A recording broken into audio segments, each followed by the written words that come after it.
کتنا بھیانک ہو سکتا ہے اس کا انجام. اسی لیے اب اگر کوئی یہ سوچے کہ یہ قبر کی باتیں، قبر کا عذاب من گھڑت ہے، تو ایسا نہیں ہے. ایسا کہنے والا بھی کافر ہو جائے گا، کیونکہ قبر کا عذاب حق ہے. یہ فرمان ہے حضور صلی اللہ علیہ وسلم کا. حضور صلی اللہ علیہ وسلم نے فرمایا کہ قبر کا عذاب حق ہے، اور اگر کوئی شخص یہ جھٹلائے کہ قبر کا عذاب جیسی کوئی چیز نہیں ہوتی ہے، تو وہ انسان مومن نہیں ہو سکتا. وہ انسان کتنی ہی نمازیں پڑھ لے، کتنے ہی روزے رکھ لے، اگر کوئی انسان عذاب قبر کو جھٹلاتا ہے تو وہ مومن نہیں ہوگا. اس لیے ہمیں چاہیے کہ ان چیزوں سے، یہ چھوٹی چھوٹی چیزیں ہیں، یہ چھوٹے چھوٹے معاملات ہیں، یاد رکھنا کہ حقوق العباد کی معافی نہیں ہوتی ہے، تلافی ہوتی ہے. معافی کس کی ہوتی ہے؟ اللہ کے جو حقوق ہوتے ہیں، اللہ کے ہم پر جو حقوق ہیں، ان میں معافی سے کام چل جائے گا. لیکن جو حقوق العباد رہتے ہیں اس میں آپ کو تلافی کرنی پڑے گی. تلافی کیا ہوتی ہے؟ معافی یہ ہوتی ہے کہ اللہ سے، اگر مان لیجیے مثال کے طور پہ ہماری کچھ نمازیں چھوٹ گئیں، تو ہم نے اللہ سے معافی مانگی، اس کی قضا کر لی، اللہ تعالیٰ معاف کر دے گا. اللہ تعالیٰ معاف کرنے والا ہے، غفور الرحیم ہے، معاف کر دے گا.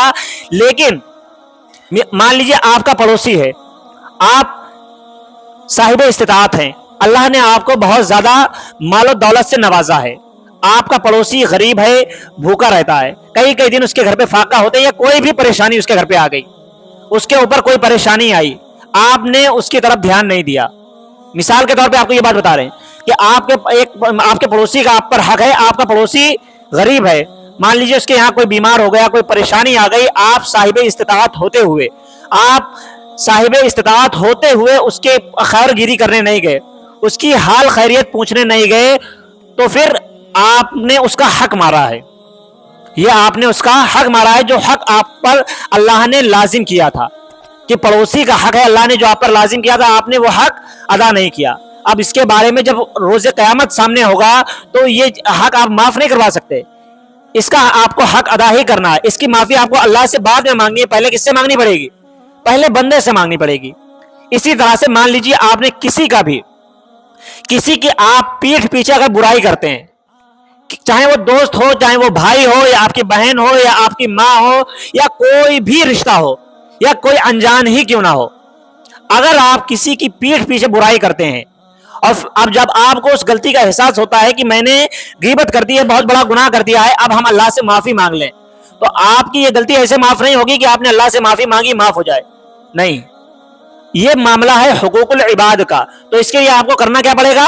سب سے پہلے جس کی آپ نے غیبت کی تھی، جس کی آپ نے برائی کی تھی، اس سے آپ نے جا کر معافی مانگنی پڑے گی. جب تک آپ اس شخص سے جا کر معافی نہیں مانگیں گے، آپ کی وہ گناہ، وہ غلطی معاف نہیں ہوگی. اگر معاف نہیں ہوگی تو قیامت کے دن وہ انسان آپ کو پکڑ لے گا.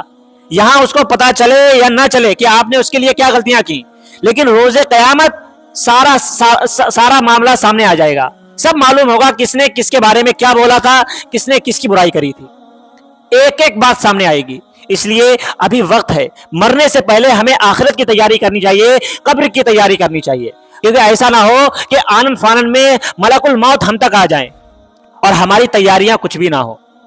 وہاں پر صرف حسرت و ندامت ہوگی، اور تنہائی کا گھر ہے قبر، وہاں پر صرف اندھیرا ہوگا. روشنی کا ایک ہی ذریعہ ہے کہ آپ کے اعمال وہاں روشنی کر سکتے ہیں، اس کے علاوہ کوئی بھی چیز وہاں پر روشنی نہیں لائے گی. اس لیے اپنے اعمال کو بہتر بنانے کی فکر کریں. اللہ تعالی ہم سب کو کہنے سننے سے عمل کرنے کی توفیق عطا فرمائے. وآخر دعوانا الحمدللہ رب العالمین.